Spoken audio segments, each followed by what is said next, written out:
Hey guys, this is just going to be a really quick review because I want to get this done really fast so I can move on to Donkey Kong Country. So no fancy video today. Sorry if you were looking to it, but this is my review of Assassin's Creed Brotherhood. Yeah, it's just going to be me reading off the script I wrote for this, so it's not going to be too fancy. Sorry about that. But yeah, on to the review. The Assassin's Creed series is one of my favorite IPs started in this console generation. Each of the games have been amazing action-adventure titles with its strengths lying in its world and how you explore and interact with it. After the amazing increase in quality made between the first two games in the series, Brotherhood is a bit of a letdown, making only minor improvements to the formula. But Assassin's Creed Brotherhood is still the best Assassin's Creed yet. If you haven't played the first two console games in the series, then the story is nigh impossible to get into. The story will definitely leave a bigger impact on those who have been following the series and will seem convoluted to newcomers.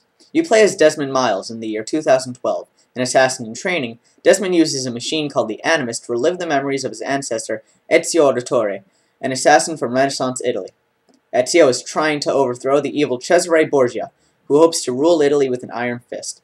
From there, it becomes a story of revolution, assassination, and ancient magical technology. As I said, it'll make sense to those who have played the previous games, but to the uneducated, the basic story is still enough to keep you interested. The ending is a huge sequel hook that comes out of nowhere, and it'll make you wonder what happens next. The main character of the story isn't Desmond or Ezio, but Rome itself, and will gradually evolve and open up as Ezio tries to overthrow the current regime. All of the characters come to life with excellent writing and voice acting. Graphics-wise, ACB won't win any awards for textures or bump mapping. Where the game does shine is with its vistas and the animation of Ezio. Climbing to the top of a huge tower, then panning around to see all of Rome is one of the most beautiful things in gaming. Plenty of famous landmarks have been recreated in the game for you to climb on and jump off, and the world is fun and pretty enough for you to explore just at your leisure. The gameplay of Assassin's Creed Brotherhood can be split into climbing and combat. Sorry. I know in a video I'd iron this out otherwise. When you're not doing one, climbing or combat, you'll be doing the other, and each has its own strengths and weaknesses. Almost anything in the game within reach can be climbed on. All the climbing in the game is done with two buttons and a thumbstick. Holding down one button toggles the climbing, while holding the other toggles the jumping. The system is, for the most part, automatic, and this has both its strengths and weaknesses. You will get frustrated through the game as you perform actions that you did not mean to do. You won't always jump where you want to, you'll end up climbing when you want to go down, vice versa, and etc. But for the most part, the system works, and it can be loads of fun to watch Ezio go.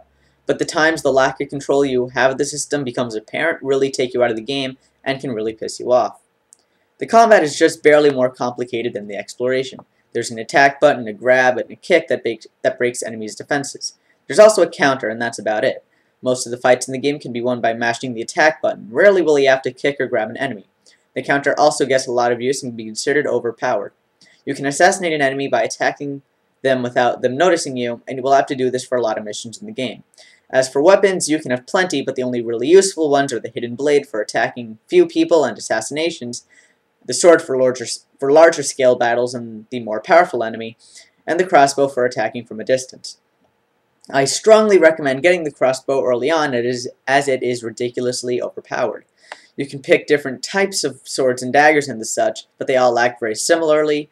The only thing I could recommend upgrading as you play is your armor, which increases your overall health. As for mission variety, there's plenty. You'll have to sneak into castles, fight entire armies, climb up huge towers, and of course assassinate everybody who deserves it. There's plenty to do in Assassin's Creed Brotherhood, and you'll want to do it all. While there are many missions you'll have to get by without being seen at all, others will allow you to dirty your blade to your heart's content. You'll get plenty of both throughout the game, and there are plenty that break up the formula even more. There are some missions that change the gameplay entirely, such as the Leonardo da Vinci missions, where you can pilot a bomber glider or a tank. Because of all the various locations and mission types, you'll never feel forced to do the same thing too many times, and you'll never get bored. Each mission also has a secondary objective, such as killing anyone, or not killing anybody, or completing something in a time limit that you may choose to do. You could choose to do the extra objectives, you can't pick the time limit. You can replay missions as much as you want after completing them. The biggest change to the Assassin's Creed formula is the titular brotherhood. Partway into the game, you'll get the option to recruit other people into your assassin order. Finding the recruits are easy enough, and you can train them by visiting bird cages or other selected locations sprinkled throughout Rome and sending them on missions. This is all done from a menu system, and past picking your assassin and telling them which mission to go on, it's a very passive process.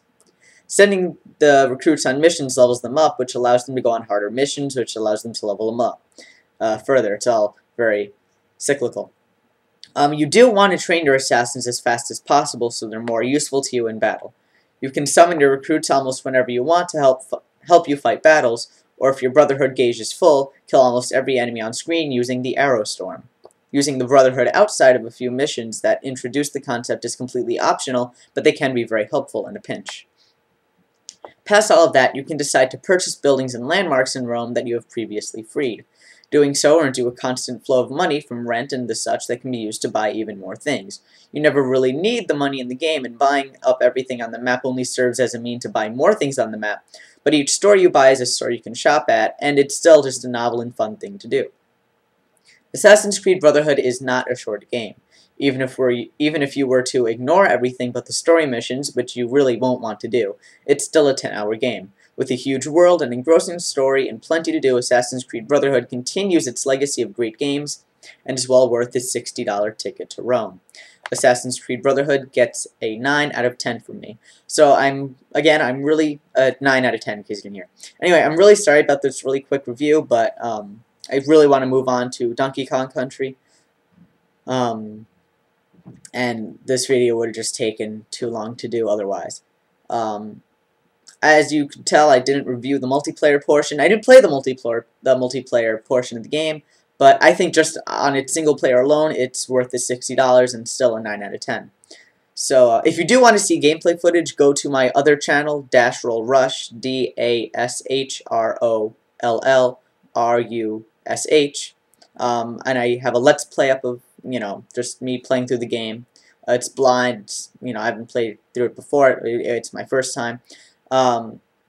So yeah, if you want to see gameplay, go check that out. Otherwise, I hope you enjoyed the review, even though it hasn't been, the video stuff I've been usually doing. Anyway, that's that, and I hope to be making more videos soon. I have something in my head anyway. Yeah, that's the review. Don't want to get into too much other stuff. Okay, bye.